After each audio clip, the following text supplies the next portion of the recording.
to our favorite topic on This, That, and the Third, and that is none other than relationships. And what more appropriate day than Valentine's Day to talk about some relationships? Exactly. What do we got topping off our relationship segment this week, Miss Reese?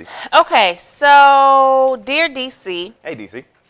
My boyfriend is accusing my 12-year-old daughter of stealing money out of his coat pocket when he came over to visit. Come on, son. She claims she didn't do it, but I don't think he would make something like that up. I haven't seen him in over a week because he believes I'm siding with her. What to do? I thought this was interesting because you have a daughter. And so if some chick came to you blaming Queen Callie from taking some money from her pocket or her purse, what is your response? Here's your code, here's your keys. You need to leave our lives. My baby girl has no reason to steal. If she stole, she needed it. You got caught slipping, you're bad. Not just playing. But nah, at the end of the day, it's just a tough situation, man, because it sounds like there's something lying beneath here. When I first heard this, I was like, yo, how close is Valentine's Day? Because it sounds like a nigga is trying to get out of that jam, not day of, not day before, but a couple weeks in advance on some bullshit. And it's like, now you know why I wasn't there on the 14th, because your daughter is what's it called, a pickpocket. Pickpocketer. Get the fuck out of here, dog. This doesn't even sound realistic, right? Because I don't know, if a child, let's say the child was trying to break the relationship up because she don't fuck with dude, I would think she would put something in his pocket. Like a condom, or you know what I'm saying, something that'll get mom mad. Not do something to get herself in trouble. Get herself in trouble? It just doesn't add up. No. What do you think? I just don't. I can't take nobody telling me nothing about my kid. So that's number one. Right. And it depends on how you do it, right? Number two, if I know that they didn't do it, because, I just know my kids ain't going through your shit like that. Yeah, you can leave, dude. See you later. Know thy child, too. Like, I would know. If your kid is one of them kids. Is that type of kid, and you kind of know, like, damn, you gonna hit him? Like, I know you be hitting motherfuckers, but you gonna hit him? Right. Damn. Then you address that shit with your kid, moving on. But if it's your child. Or you say, nah, babe, bring your shit in the room. Bring your shit in here. Ain't gonna be no room for error, no margin for error. I don't know. It's just weird. What do y'all think, man? Is this a believable story? I can't, and I don't know if I would, if I went over a guy's house and I left and some stuff was missing, I don't even know if I would come to him and say, I think your daughter took something. I would just be like, how? When I was over there, I think I either dropped something out of my pocket. I think it fell out of my pocket? Or did you see some money? Because I'm missing some money out of my pocket. I don't know if I dropped it. I would do that. Because that's a little bit different when it's like, damn, I think I dropped some money, man. Do you think? Because if a 12-year-old, and I can attest to this when I was 12, if I find some money, I don't give a fuck. I remember one time, sorry, Mom, I'm going to tell this story. I remember one time, we used to, do all the chores at the King house. Yeah. And I was doing laundry, whatever, pulling the shit out. It's all my mom's clothes. I'm doing all of her clothes. Pull this shit out, throwing it in the basket. $35. Washed and laundered money sitting right here. And you say, thank you. I found $35. This had to have been her money. Yeah, it wasn't nobody Nigga, else. I found it. At that point, I found it. Gee, this could have been in the dryer when you bought it. Look, that paid for you doing the laundry. You see what I'm saying? So it's like allowance and shit. So if he dropped it, she picked it up, nigga, stain game. But don't act like she went in your coat when you weren't looking, because if you knew it was her, that means you saw her do it. Other than that, what are we talking about? Yeah, you can't accuse. It's just how you approach it. So that's what I would do. Yeah, slippery slope, bro. So next question. Hashtag, Dear DC, I have been with my guy for 18 months. I have 3 children from a previous marriage. God damn. I bought a house in December, and I want to ask him to move in with me and the kids. I love him, he loves me, and he loves my kids. Yet, my family and friends say it's a bad idea. Can you tell me the positive of him moving in? That's a short list. In-house dick, I guess, would be the positive. Positives. What the fuck? Like, why have y'all been together for 18 months? You bought a crib 2 months ago, And now you're thinking about, like, why weren't y'all making this joint decision? If you were thinking about that, why didn't y'all buy a crib together? You see what I'm saying? Because now this is my house. This is your house. And I can't think of any pros for him to move in, really, because you got 3 kids. 3 of those motherfuckers. So unless you the type, you ready to make room for that 4th big kid and be cleaning up and doing all this extra stuff, then cool. But I think when you move in with somebody and you already got kids, y'all need to move into something y'all got together because it's already now it's ours versus this my mama house. Nigga, don't say that. This our stuff. Will this say is that. My stuff. This and my be real about stuff. it. Like, no, this is my mama house, nigga. You're a visitor. Every time you come in here, you're a visitor. And I saw this growing up, and I didn't like it, man. I did not like it. I don't really condone it. I understand it happens, and there might be temporary times where it's like, yo, I got to post up. Yo, I fell on hard times. Yo, this, that, and the third. Yeah. But for a nigga to move into a female's home and, like, now this is my house, I'm king. How will you ever be king of the castle? It's like, this is a queen's castle. Like, the fucking bathroom is set up for females. You know what I'm saying? Like, it's certain shit that it looks like in a female's house than it is in a couple's house, let alone a man's house. So this is weird to me, the duration in which they all been together, the relative timing of when you bought the crib, right? And now you're just now considering this? Like, what was happening months 1 through 16? Weird. But nah, I don't think there's a long list of things. Positives, and you've got this nigga around your kids, you know what I'm saying? A good boyfriend, a good husband doesn't automatically translate into a good stepfather, a good role model, and things like that. True. Because it's like he knocking you down, so he gonna do whatever it takes to be what you need him to be while he's on that. But what benefit is he getting from the kids? Nothing.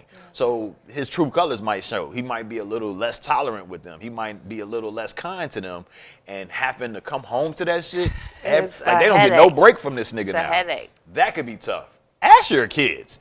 Them the motherfuckers is gonna keep it 100. Don't ask your family, ask your girl, ask your kids who's going to deal with it.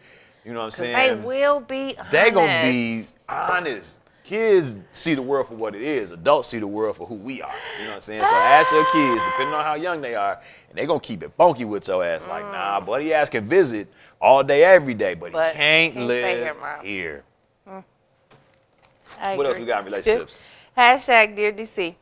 My friend is cheating on his wife. Join the club. God damn. I went to college with both of them. Not sure how long it's been going on, but I found out a month ago. He says his marriage is great. So I don't get it. She's a good woman who doesn't deserve this. Am I doing the right thing by staying out of it? What's Mind your damn business, sir. Okay? Mind your business. Stay out of it. It sounds like a woman. Well, the guy's cheating. So I'm assuming his friend is a guy. And he just so happened to know both of them, from college. Yeah, okay. Mind your business. That way you ain't got to choose sides. You don't know shit. Play dumb. How do you know? You know what I'm saying? Unless you were there in the act versus I think his saw friend him might out. have told him. Oh, shit. He brought you into the web of deception, huh? Yeah, so you don't know nothing. You're compliant, nigga. You're an accomplice. He's I going to don't start know saying nothing. he's at your crib while he's out smashing cakes. I've had friends, like, where I know both. I'm friends with the girl and the guy, right? And I know the guy be cheating. Ain't my business. Because I assume you've been with him long enough to know this nigga. To know him. You know so, and I've never had the female or the guy ask me directly, Reese, he cheating on me? She cheating on me? You know what I'm saying? But if I don't they get did, let's be hypothetical, of course. If they did, your response would be? I don't know. Damn. If I'm friends with both. Yeah. Which is the case here. I do. If I'm friends with both, I'm cool both of y'all. So I don't want to be in the middle of none of that. Now, if I'm friends with the guy before the girl, and I'm loyal to the guy. Right. So I'm really not saying shit. It's complex, huh? I'm not saying nothing. And then in the end, when you find out, I'm just be like, all right, that's your business. I ain't got nothing to say about none of that shit. She ain't touching that shit. Now, if you my best, I was just gonna say, now if you my best friend, you my homegirl, and I see a nigga out, I'm telling. I am telling, okay? Matter of fact, I'm going to tell there, and I'm Snapchat his ass, so I got evidence, so it ain't just me saying something. Right. But if I'm friends with both and y'all married and it's deep and it's shit's going on, right. I ain't in that. I don't want no part of that. That's tough. That's a tough situation to be in. I don't know the level of friendship with this writer, and I don't know if it's male or female. Like you said, it might sound like it's male because he's friends with the guy. But I would say because they're married and it is cheating if you're married, don't enable the cheating. And if asked, be honest. If asked, be honest. Like, I don't know. I mean, if your man, know who to ask, if your man told you straight up, like, man, I'm cheating on my wife who I been, that's one thing. If your man's was like, hey, I'm finna park my car at your crib and catch an Uber, just keep an eye out on my car, sounds like you're cheating. But I don't know. You know what I'm saying? I don't know for sure. So I can't say you're cheating. But if you told me you're cheating and I was asked if you was cheating and y'all both my motherfucking nigga and my bitch, I'd be like, man. First of all, if the wife came and was like, man, is my man cheating on me? I'd be like, why you ask? Because, man, I heard who had the man. Man, did you ask him? Well, yeah, he said who had the man. He told me that. Well, call that nigga. Let's talk. You know, let's all three. Let's all three. There's all three. Because I don't know. Councilman I want to know. I want to. Come on. The doors of the church are open, motherfucker. Come on. We're going to talk about this. You know what I'm saying? But what I'm not going to do, I'm not going to enable. I'm not saying my married niggas that, you know, we human. So we if he men. say he parking this car at your house, are you going to say free for what? Nah, free parking in front of my crib. That's all. I'm gonna assume positive intent. I park my crib in front of the barbershop for multiple reasons. I need to get downtown. And Ubers are $3 from 35th. Nigga from 78th, they cost a little more. I'm gonna park behind that motherfucker. I'm gonna tell my people, watch my car, and I'm gonna go handle my business. I'm gonna come back and get my car. I'm gonna assume a nigga's moving like that. But what I'm not gonna do is set it up where a motherfucker like, man, I'm finna go dip out with Shorty, man. You know, I'm not doing that. Yeah, that's too much information, sir. Yeah. That's way too much information you're giving me. I don't need to know. I'm not gonna do that for the female. I'm not gonna do that for the dude because you're married. Yeah. However, if you're dating, anything goes. Let's roll. I'm gonna help you take up all her clothes. I'll fuck the bitch with you, nigga. What the fuck? You know what I'm saying? First. Let me go first. And then I'm gonna go cover home base. You know what I'm saying? But nah, I ain't dabbling in nobody's business. I'm not finna lie. I'm not finna enable.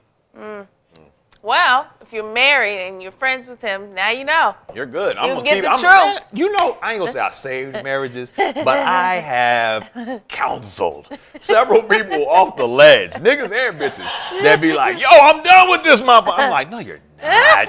Let's get to the crux of what you're fucking up with. And let's see what we can control and reel in and get it back on. That's good. You're not for it, but you'll help people stay in it. Oh, no. I got the chuck mines, but I know me though. That's why self-awareness is so important, man. I kind of went over the timeline of my situationship back in the day and realized, like, you know, in hindsight, I would do it all over again because I got two of the best blessings out of it that God could have ever given me. But in foresight, I kind of went into it knowing, like, it's like a nigga that's very good at basketball. He goes to play baseball. It's like, man, I'm a good athlete, but damn, I love basketball more than this shit. You know what I'm saying? So I did what I had to do. But, you know, good things came from it. But I think everything happens for a reason. Yes. And don't let my experience be yours. Learn from my experience. Experience isn't necessarily the best teacher. Other people's experience can be the best teacher because you don't got to take the lumps on the head that they took, and you can still learn from their plights. Agreed. Yep. What else we got to wrap off relationships this week? So last but not least, you know, since it is Valentine's Day. It is. Let's just talk about what, if any, were the best or worst Valentine's Day you've had. Oh, shit. Valentine's Day? Yeah. Man, well, we talked about it a little bit earlier, like when we was kids and we used to get the cards and we used to go to class and we would have everybody's name on the cards and people would be passing candies and, you know what I'm saying, out the van. And kind of like, I think it was like almost like a secret, I guess it was Secret Santa. It wasn't even Valentine's, but you could send an anonymous note during the holidays and just show love and stuff like that. Like those were some of the fondest memories for me because it was like innocent and it was pure and it was just fun and it felt good.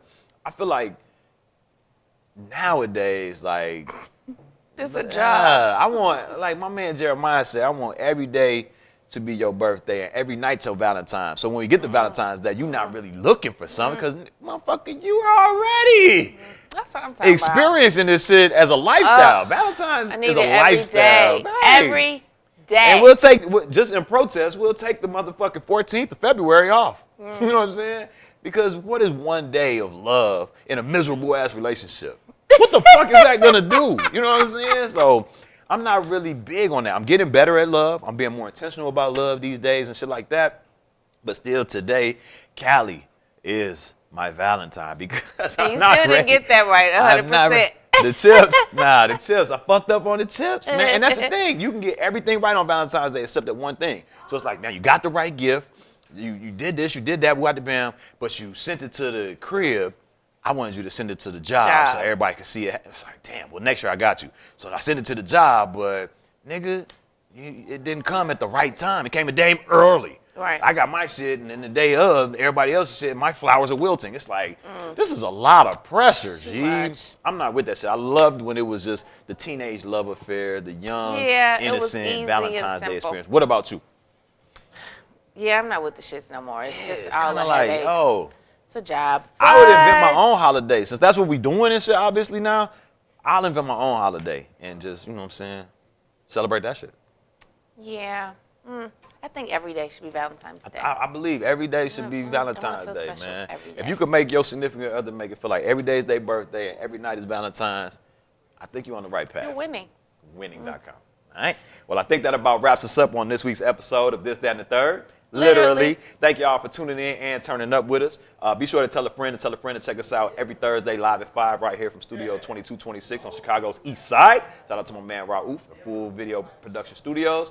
And man, just, be sure to check us out on all social media by searching This, That, and the Third with the third spell I, like the Roman numeral 3. And check us out on YouTube by searching Calvin and Reese. Once again. And check us out on Watch the Cypher Network. Hey, Troy. Which is, Troy Pryor Creative Cypher, Creative Cypher platform where all movies, podcasts, videos, and everything will be streamed live, and it's free.